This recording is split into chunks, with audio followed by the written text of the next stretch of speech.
bermula ketika bumi mengalami kerusakan parah, ditandai dengan banyaknya tanaman yang terkontaminasi racun hingga menyebabkan menurunnya kadar oksigen di bumi serta bencana alam yang terus bermunculan. Ancaman kehancuran planet bumi ini mendorong para ilmuwan untuk menemukan solusi terbaik guna menyelamatkan peradaban umat manusia. Dalam usahanya, sekelompok ilmuwan planetologi yang dipimpin oleh Dr. Steve Ross menemukan benda unik yang berpusat pada temuan arkeologis. Sebuah artefak kuno yang diperkirakan berusia lebih dari 4 miliar tahun yang lalu. Artefak yang diberi nama Spare tersebut diyakini adalah sebuah mesin canggih yang menjadi cikal bakal penciptaan kehidupan di planet bumi.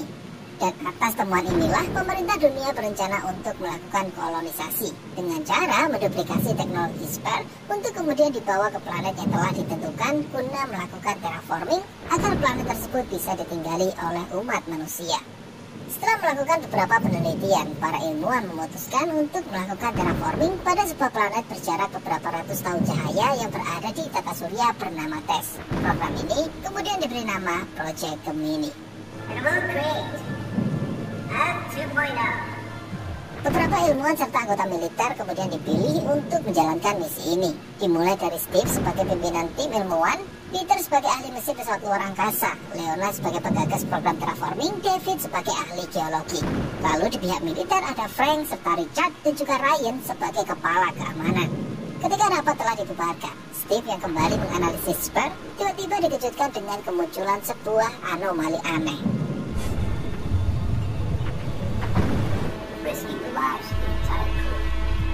Kejadian tersebut tidak pernah diceritakan oleh Steve kepada siapapun. Dan malam harinya, Steve bertemu dengan istrinya bernama Amy yang juga merupakan seorang ilmuwan planetologi.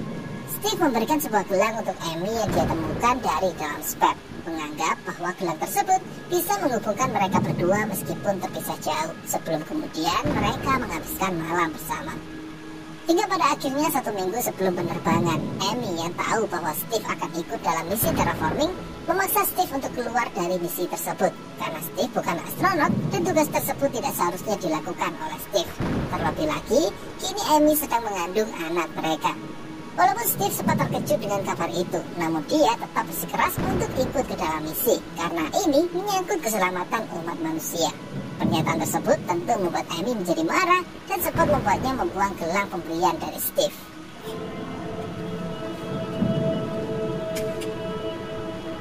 Hingga pada akhirnya hari penerbangan pun tiba dan Amy juga sempat mengejar Steve, namun sayangnya dia terlambat karena pesawat telah mengudara.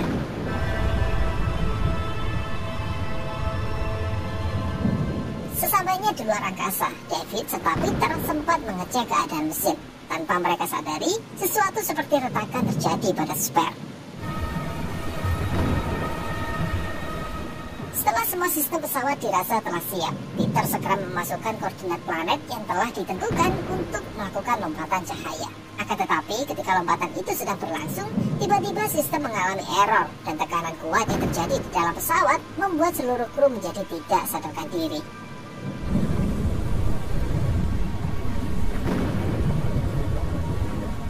Setelah lompatan itu selesai, barulah para kru kembali tersadar.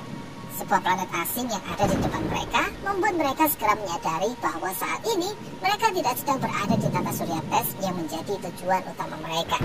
Steve segera menyalahkan hal ini kepada Peter karena mengira Peter memasukkan koordinat yang salah. Namun Peter segera mengelak karena dia sangat yakin telah memasukkan koordinat yang tepat dan semuanya sudah sesuai protokol. Akan tetapi Steve tidak mempercayai hal itu dan justru memerintahkan Peter untuk pergi ke kabinnya dan menunggu perintah berikutnya.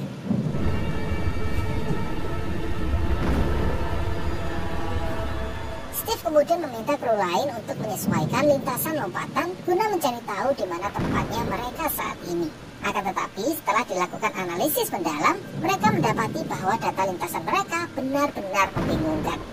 Ini seolah-olah mereka sedang memasuki dimensi keempat, lalu kembali lagi ke dimensi ketiga. Dan bahkan tidak ada petunjuk arah apapun yang bisa menjadi panduan mereka. Sehingga dalam garis besar, saat ini mereka berada di tata surya yang tidak pernah dipetakan sebelumnya. Terlebih lagi, mereka juga tidak memiliki data yang cukup untuk bisa melakukan lompatan kembali ke bumi. Bersama dengan ini, tiba-tiba sistem mendeteksi adanya perbaikan kunci udara di area mesin yang terbuka, yang tentunya membuat mereka kebingungan siapa yang telah melakukan hal tersebut. Namun belum selesai dengan keanehan ini, sistem mendeteksi adanya objek tak dikenal sedang mendekat. Yang ternyata objek tersebut adalah tubuh Peter yang mati membeku.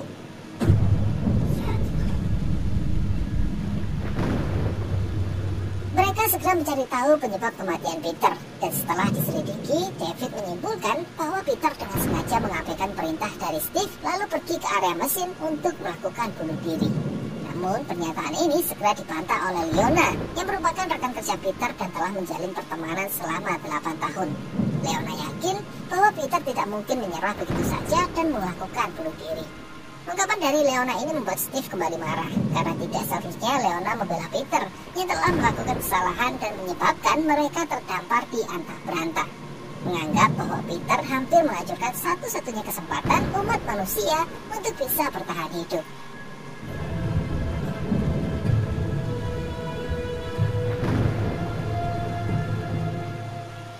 Karena terlanjur berada di tempat ini, Steve dan beberapa kru lainnya mulai melakukan analisis pada planet yang ada di depan mereka. Yang secara mengejutkannya, planet tersebut memiliki kriteria yang jauh lebih baik ketimbang planet awal yang sebenarnya mereka tuju. Walaupun tidak memiliki oksigen, namun planet itu memiliki atmosfer dan suhu rata-rata yang sangat mendukung untuk dilakukannya terraforming. Alhasil, Steve pun memutuskan untuk meletakkan spare di permukaan planet tersebut. Keputusan ini sempat ditentang oleh Ryan karena mereka belum mengetahui apapun tentang planet tersebut yang tentunya bisa sangat membahayakan keselamatan kru. Namun Steve tetap bersikeras, menganggap bahwa ini adalah satu-satunya kesempatan mereka untuk bisa menyelamatkan masa depan peradaban umat manusia.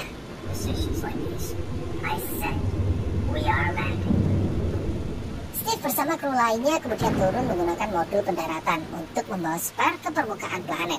Sedangkan Richard ditugaskan untuk tetap di pesawat utama guna memantau data dan situasi. Setelah menganalisis wilayah, mereka kemudian memutuskan untuk mendarat di sebuah lembah. Namun setelah memasuki atmosfer, modul pendaratan justru dihantam badai hebat yang tidak mereka duga sebelumnya. Meskipun begitu, pada akhirnya mereka berhasil mendarat dengan selamat.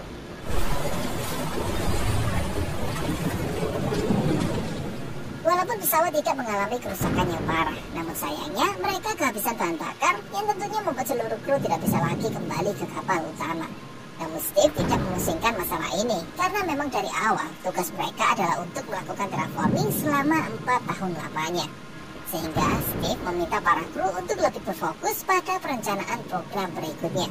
Setelah melakukan beberapa analisis dan menunggu badai mereda, mereka lantas memutuskan untuk menempatkan spare ke dalam sebuah goa tidak jauh dari pendaratan mereka.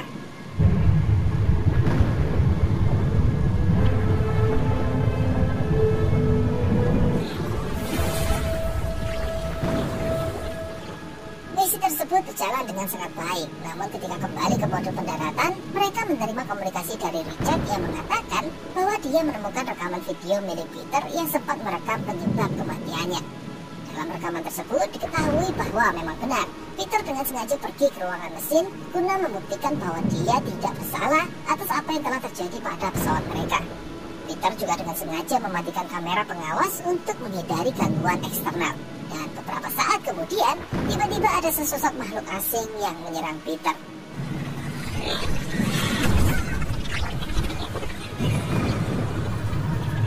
Dan dari semua rekaman yang telah diteliti oleh Richard, makhluk tersebut muncul dari sebelah spare sejak ketika mereka meninggalkan bumi, lalu bergerak naik ke dalam ruangan mesin. Yang mungkin hal inilah yang menjadi penyebab masalah pada titik lokasi lompatan mereka. Dan yang lebih parahnya lagi, Richard mendeteksi bahwa makhluk asing yang mereka beri nama Troya itu terakhir kali terdeteksi berada di dalam modul pendaratan dan ikut bersama mereka ke permukaan planet. Di saat yang sama, David mendapatkan data aneh dari spare yang mereka letakkan di dalam gua. Menurutnya, tingkat CO2 dan oksidasi di dalam spare meningkat sangat drastis dengan senyawa biomarker yang berbeda dari program yang telah ditentukan. Kejadian aneh beruntun ini membuat Steve memutuskan untuk kembali ke goa guna melakukan pengaturan ulang pada spare. Namun Ryan mencegahnya, menganggap bahwa Steve terlalu membahayakan keselamatan kru pesawat. Terlebih lagi, ada sesuatu yang tidak pernah diberitahukan oleh Steve mengenai kemunculan anomali aneh yang selama ini disembunyikan oleh Steve sendiri. Fakta ini tentunya membuat seluruh kru menjadi cukup terkejut. Namun Steve beralasan bahwa tidak ada gunanya membahas kemunculan anomali tersebut karena tugas mereka saat ini adalah untuk menyelamatkan peradaban umat manusia. Sebelum kemudian Steve meninggalkan ruangan.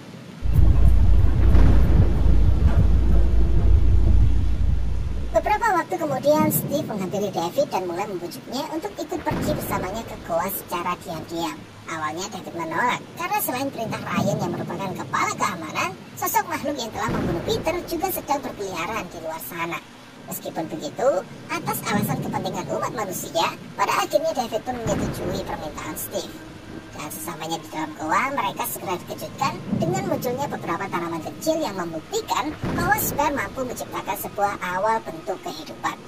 Akan tetapi, ketika Steve sedang melakukan pengaturan, David mendeteksi bahwa Troya sedang bergerak menuju ke arah mereka. Steve yang mengabaikan peringatan dari David ini akhirnya memaksa David untuk melepaskan beberapa tembakan ke arah Spare, yang tentunya membuat Steve marah dan mereka sempat akan berkelahi. Namun setelah sadar bahwa Troya sudah mulai mendekat, mereka pun memutuskan untuk secepatnya kembali ke dalam pesawat.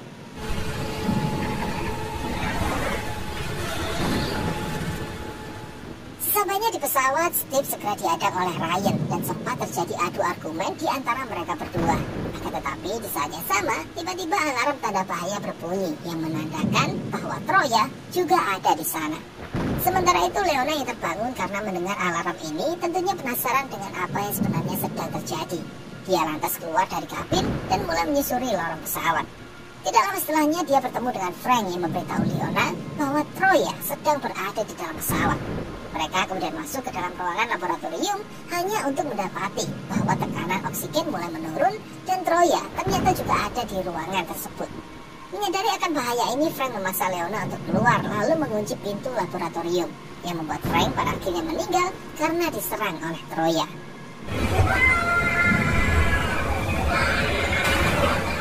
Leona kemudian berlari ke ruangan di mana para kru lain sedang berada, dan setelah dilakukan pengecekan sistem, mereka menemukan bahwa Troya masuk melalui sistem pendingin yang merupakan bagian paling lemah di pesawat. Makhluk itu juga merusak kamera pengawas serta saluran komunikasi yang membuat mereka tidak bisa lagi menghubungi pesawat utama, yang menandakan bahwa Troya adalah makhluk yang cerdas.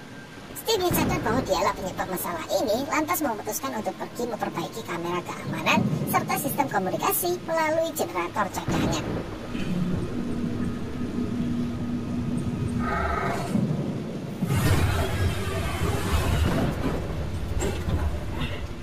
Generator berhasil disambungkan dan komunikasi dengan Richard kembali pulih, mereka kemudian mengatur sebuah rencana untuk menggiring Troya keluar melalui pintu belakang lalu mengarahkannya tepat di depan mesin pendorong pesawat. Berharap nantinya Troya akan terbakar di sana.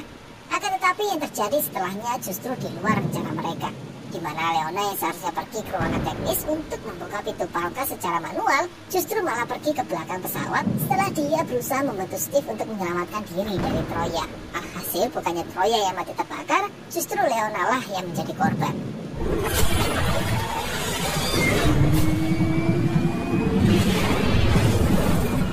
Kejadian naas juga terjadi pada David yang menerima serangan dari Troya tepat di lengannya.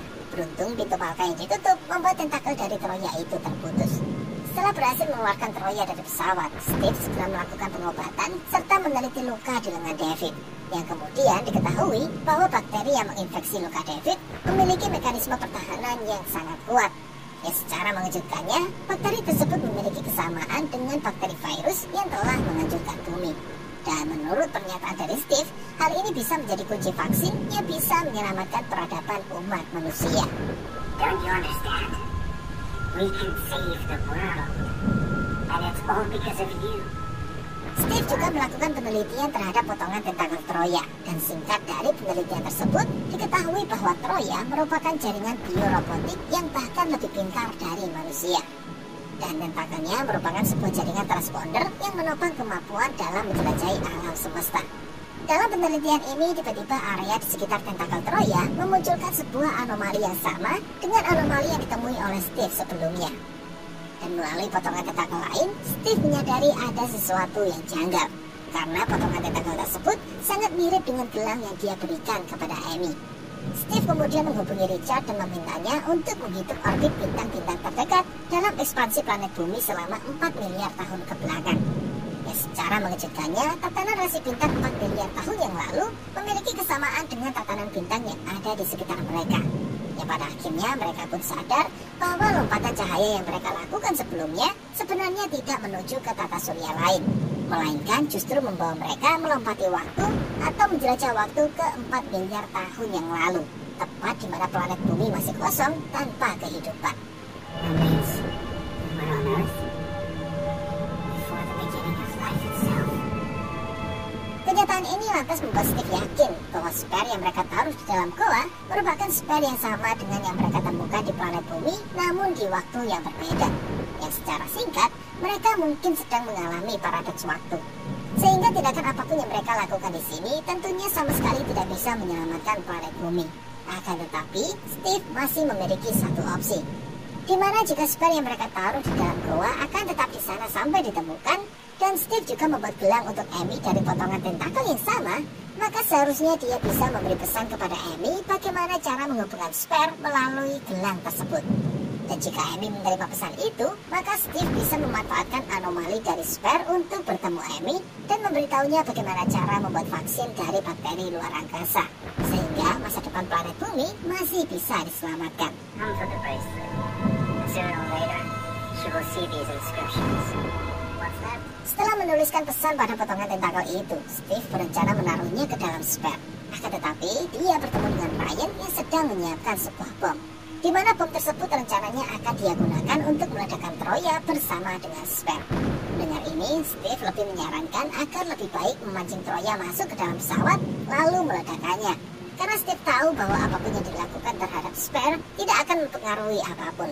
Dalam pembicaraan ini, tiba-tiba David muncul dan langsung menembak Ryan hingga meninggal. Dia juga sempat ingin membunuh Steve karena berusaha melindungi Troya. Sebab saat ini David berpikir bahwa Troya dengan sengaja menginfeksinya untuk alasan tertentu. Beruntungnya Steve berhasil melukai bahu David yang membuatnya pergi meninggalkan ruangan. Steve kemudian mengaktifkan bom waktu, lalu menembakkan SWAT di luar pesawat untuk memancing kedatangan Troya. Namun ketika kembali masuk, laki-laki David berusaha untuk menembak Steve. Keadaan pun menjadi semakin menegangkan ketika Troya datang dan hampir saja membunuh Steve. Namun beruntungnya, dia berhasil melarikan diri.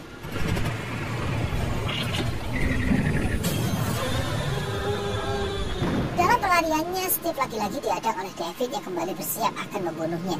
Akan tetapi, justru Davidlah yang meninggal karena dibunuh oleh Troya. Steve kemudian mengambil kesempatan ini untuk melarikan diri dari pesawat. Dan di saat yang sama, bom di dalam pesawat meledak bersama dengan Troya di dalamnya.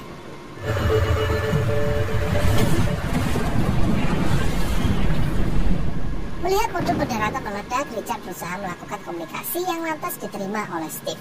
Dan dalam pantauannya, Richard mendeteksi bahwa tabung oksigen milik Steve mengalami kebocoran, yang membuat Steve hanya memiliki sisa waktu 1 jam sebelum dia kehabisan oksigen. Di sini Richard sempat ingin menjemput Steve, namun Steve melarangnya karena saat ini sedang terjadi badai yang bisa saja membuat Richard menabrak sesuatu. Tidak mau menyiapkan kesempatan, Steve bergegas untuk pergi ke dalam goa guna meletakkan potongan tentakel ke dalam spare serta melakukan transmisi anomali. Di sisi lain, Amy yang sedang bersedih merindukan suaminya tanpa sengaja melihat munculnya sebuah kode di dalam gelang yang dia buang sebelumnya. Menyadari hal ini, Amy lantas mengambil gelang tersebut dan bergegas pergi untuk melakukan pengaturan pada spare sesuai dengan kode yang muncul di gelangnya. Yang secara mengejutkannya, hal ini membuat Amy berhasil bertemu dengan Steve dalam penampakan anomali yang cukup sempurna.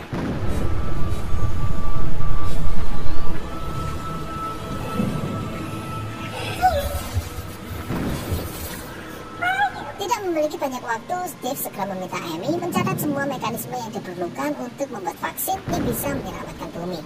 Dan dalam kalimat terakhir, Steve berjanji akan kembali sebelum kemudian koneksi anomali mereka terputus.